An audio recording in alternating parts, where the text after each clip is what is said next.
man of God, great woman of God, a powerful woman of God, anointed woman of God. De prière, une grande femme de Dieu, une femme ointe de Dieu. I say she's my shepherd. Et je dis toujours, c'est mon berger. Amen. Amen. God has anointed her for the nation. Le Seigneur l'a ointe pour les... Really using her. Et ces derniers jours l'ont vraiment utilisée. Hallelujah. She's a blessing. C'est réellement une bénédiction for the nation. Pour les nations. And we thank God. Et nous remercions le Seigneur who has carried her all the way from Burkina Faso up to here. Qui l'a ramenée depuis le Burkina Faso jusqu'ici. We want to thank God for his husband. Our father, Papa Kanambili. Le pasteur Papa. Put your hands together for him. A powerful man of God. Thank God for his life. Et remerciez le Seigneur pour sa vie. We are going to welcome. Nous allons accueillir Pasteur Hortense Kanambili. Dans le nom de Jésus-Christ.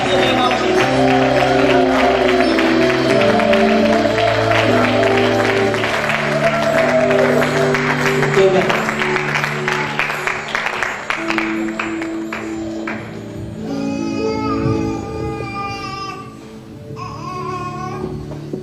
Gloire à Dieu. Nous allons prier. Père, nous te bénissons cet après-midi. Nous te rendons grâce parce que nous savons que tu nous as précédés en ce lieu. Merci pour ta présence en nous et avec nous. Merci pour ce que tu as prévu de faire pendant ces 3 jours de conférence. Nous savons que ta parole dit que tu ne permets rien sans un but. Tu ne permets rien sans un but.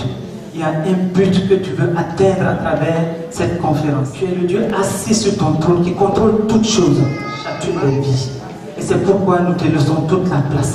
Saint-Esprit, manifeste-toi, parle. Je veux m'effacer totalement, mais que toi tu sois entendu. Oui, Saint-Esprit, parle. Que je sois juste un instrument pour que tu puisses déposer quelque chose dans la vie de quelqu'un ce jour. Et que la gloire revienne à Jésus-Christ. Merci Saint-Esprit.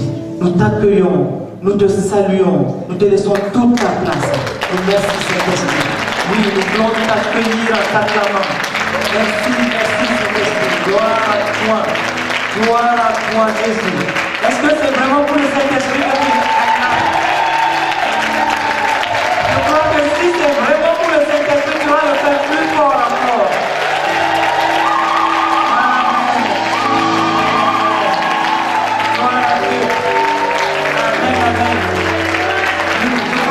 Nous sommes salués, mais nous allons encore nous saluer en disant à la personne qui est à côté de toi, ce n'est pas un hasard si cette personne est à côté de toi aujourd'hui.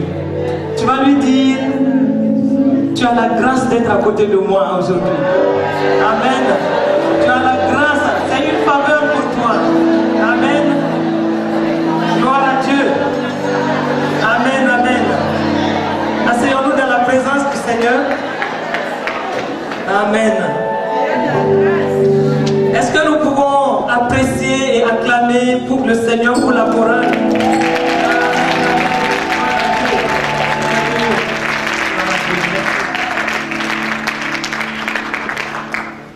Avant toute chose, je tiens à rendre grâce à Dieu pour ce temps qu'il a permis. Et comme je le disais dans la prière, le Seigneur ne permet rien sans un but. Ça, c'est écrit dans la parole, dans Proverbe 16, verset 4, il ne permet rien sans un but. Et nous croyons que le but pour cette conférence est déjà atteint, parce que Dieu, il ne manque jamais son but. Amen. Et si tu es là, c'est parce qu'il a quelque chose à faire dans ta vie. Il veut déposer une parole transformatrice dans ta vie. Il veut faire quelque chose de nouveau pour toi. Il veut certainement t'amener sur un chemin de nouveau départ, dans des domaines bien précis. Et c'est pourquoi si tu es là ce matin, tu peux déjà dire merci au Saint-Esprit. Parce que c'est lui qui t'a amené ici. Et la parole de Dieu nous montre dans plusieurs circonstances que quand l'Esprit de Dieu nous pousse à à aller quelque part, ça veut dire qu'il a déjà quelque chose qu'il a préparé pour nous. Amen. Et c'est pourquoi si nous sommes là, nous pouvons rendre grâce à Dieu et bénir le Seigneur pour le temps qu'il va nous donner. Et je voudrais aussi remercier de tout cœur tout le ministère des femmes de Dieu. Et je crois que vous pouvez acclamer le Seigneur pour ce ministère. Je rends grâce à Dieu parce que c'est un modèle d'alliance stratégique pour les femmes. Et j'ai tellement apprécié cette initiative depuis que je suis au courant de l'existence de ce ministère que je prie tout le temps que le Seigneur renforce cette alliance-là. Que beaucoup d'autres femmes de Dieu puissent rejoindre ce groupe. Parce que nous sommes là en train de montrer un modèle de réseau stratégique de femmes. Parce que nous sommes à la fin des temps. Nous sommes en train d'évoluer vers la fin des temps. Et nous savons que le Seigneur est en train de mettre en place une armée de femmes. Une armée de femmes qui doit jouer un rôle critique pour la chute définitive de l'ennemi. Et si les femmes commencent à se mettre ensemble, nous ne pouvons que louer le Seigneur pour cela. Si les femmes commencent à se mettre ensemble, et nous ne pouvons que bénir le Seigneur pour cela. Parce que cela est un signe que nous sommes en train d'avancer dans la volonté parfaite de Dieu. Et c'est pourquoi nous bénissons le Seigneur pour les Women of God Ministry. Et nous savons que par la grâce de Dieu, par la faveur divine, le Seigneur va abattre toutes les difficultés qui peuvent être des difficultés pour ce groupe-là et non seulement les fortifier dans leur engagement, mais amener d'autres femmes, d'autres servantes de Dieu qui vont ensemble, main dans la main, se lever pour travailler pour le Seigneur. Amen. Et je sais que cela sera fait au nom de Jésus. Amen. Donc, maman ici, je ne sais quoi dire, mais que la grâce de Dieu soit votre partage. Et pour tous les leaders dans ce groupe, je ne veux pas, au-delà de cela, citer d'autres noms, mais je veux dire, vous toutes qui êtes mobilisés, soyez encouragés, soyez fortifiés, sachez que le Seigneur, que ce groupe-là plaît au cœur de Dieu, et sachez que le Seigneur a un regard favorable sur ce groupe-là. Vous toutes aussi qui avez travaillé à l'organisation de cette conférence, je voudrais tout simplement vous dire, que ce soit par votre temps, que ce soit par vos moyens, vos ressources, que ce soit par la sagesse que Dieu vous a donnée pour pouvoir participer à l'organisation de cette conférence. Sachez une chose, c'est une semence que vous avez faite.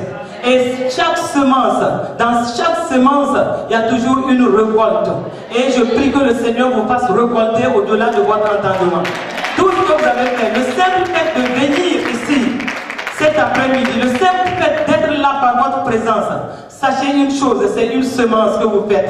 Et le Seigneur saura vous bénir au-delà de votre imagination, parce que la parole de Dieu nous dit, dans Éphésiens 3, verset 20, à lui qui peut faire infiniment, au-delà de ce que nous pensons ou imaginons, il va vous bénir et vous serez étonnés de ce que vous allez récolter pour cela.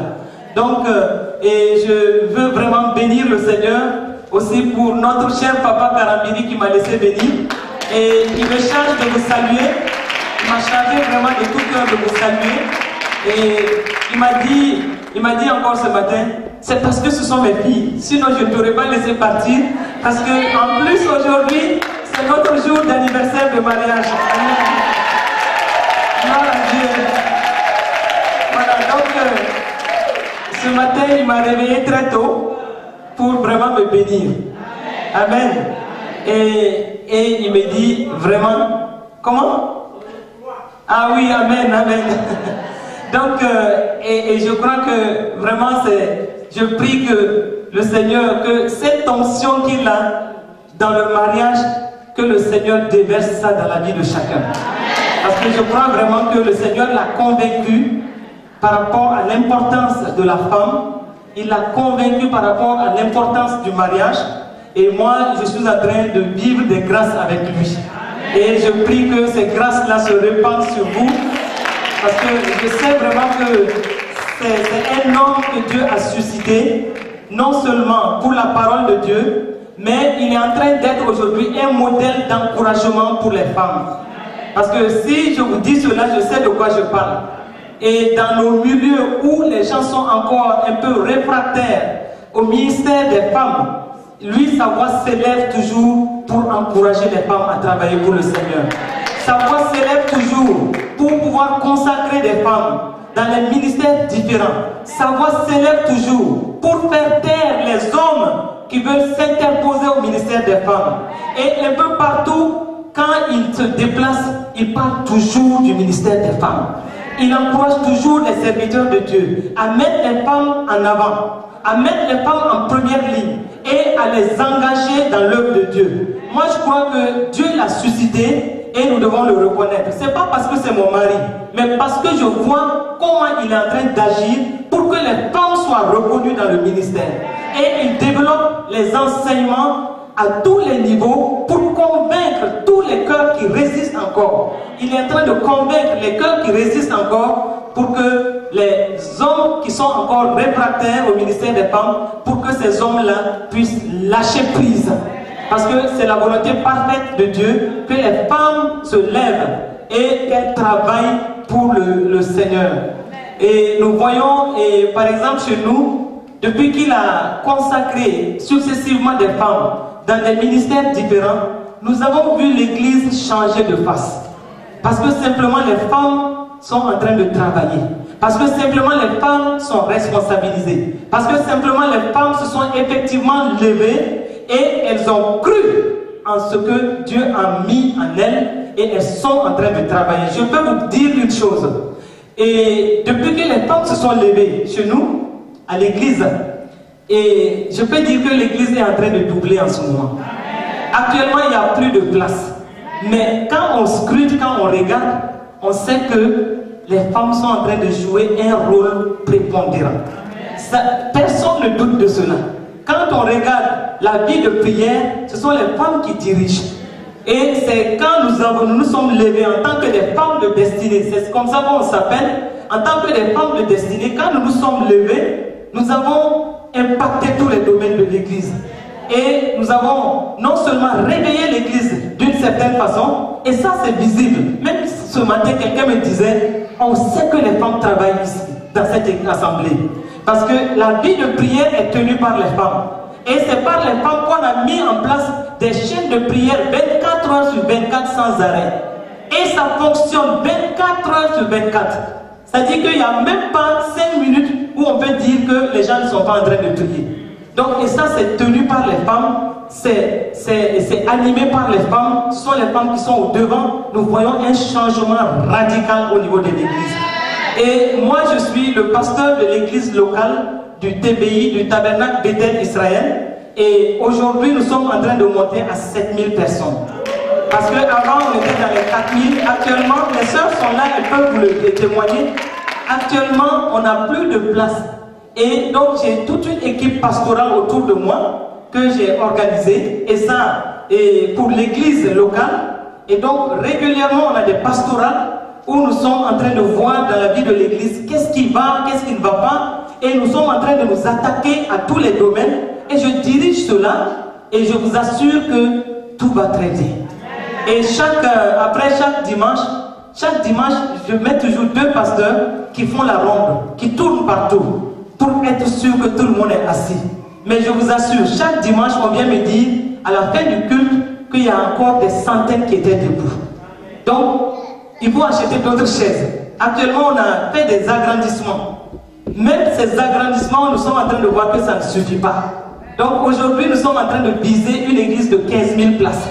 Et ça, nous sommes vraiment avancés et tout le monde est en train de travailler à cela.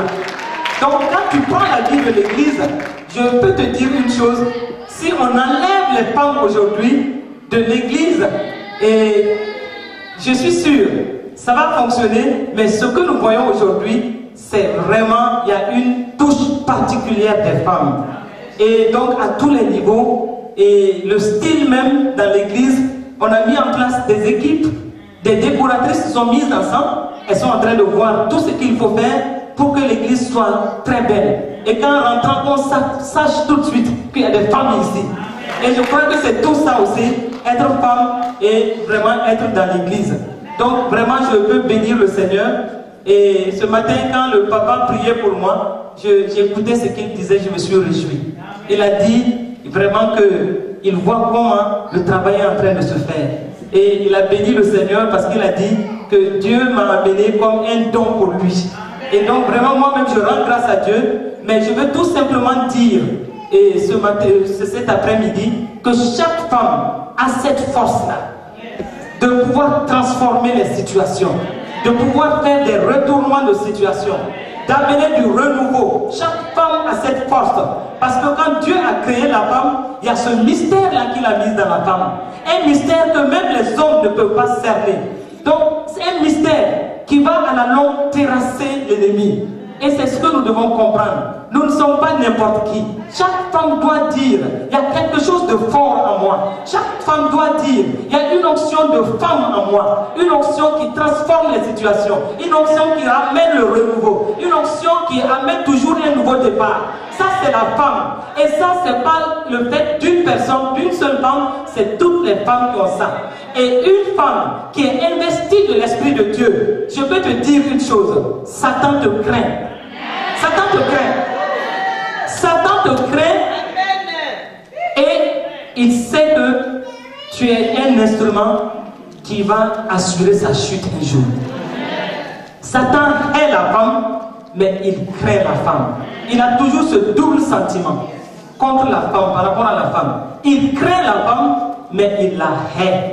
Et surtout une femme qui est investie de l'Esprit de Dieu, Satan te craint et il te hait.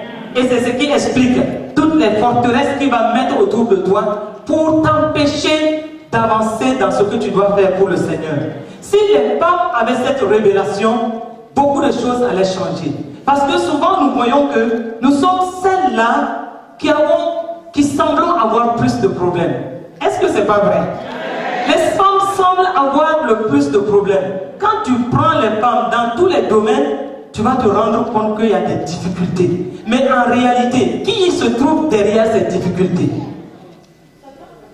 C'est l'ennemi de nos âmes. Parce qu'il sait une chose, la postérité de la femme écrasera sa tête. Et il le sait. Depuis ce décret divin, un jugement divin sans appel. Depuis que Dieu a lancé ce jugement divin qui est sans appel, Satan sait une chose. Toute postérité de la femme est appelée à écraser sa tête.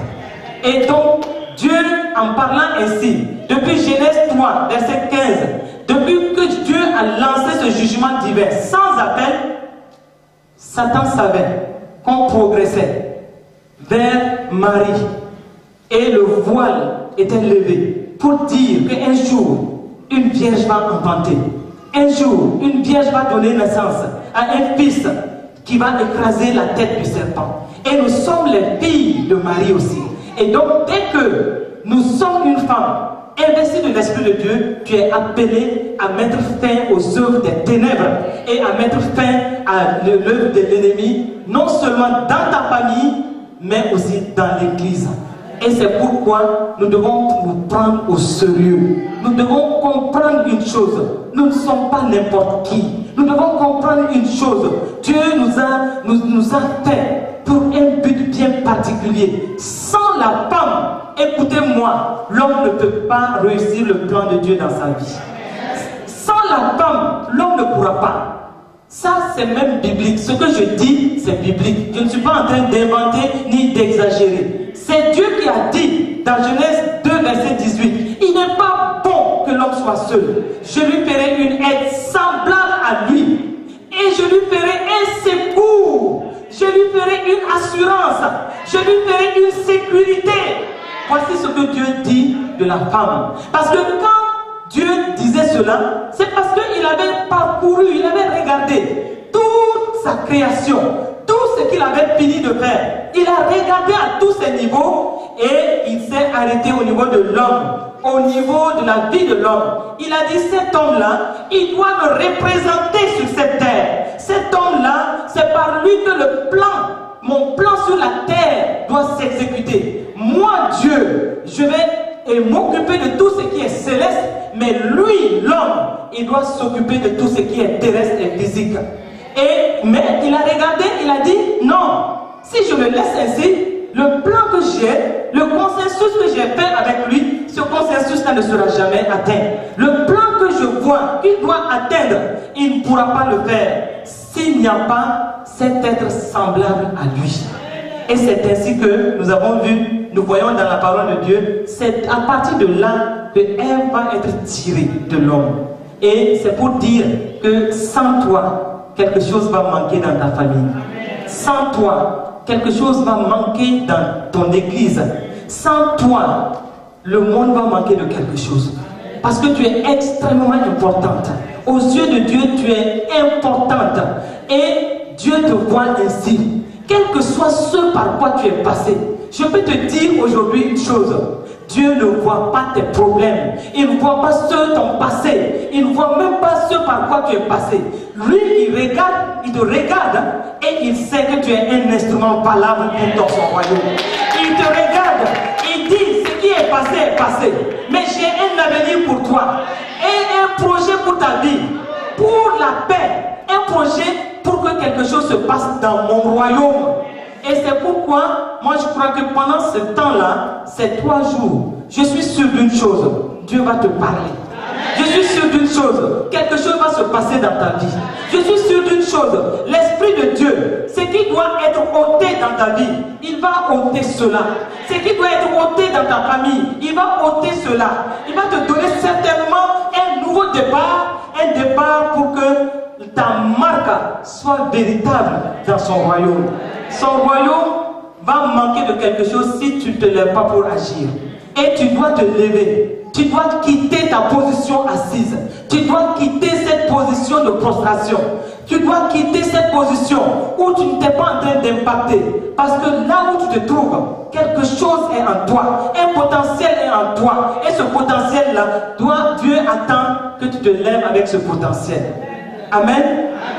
Gloire soit rendue à Dieu. Et donc aujourd'hui, je veux parler de la famille.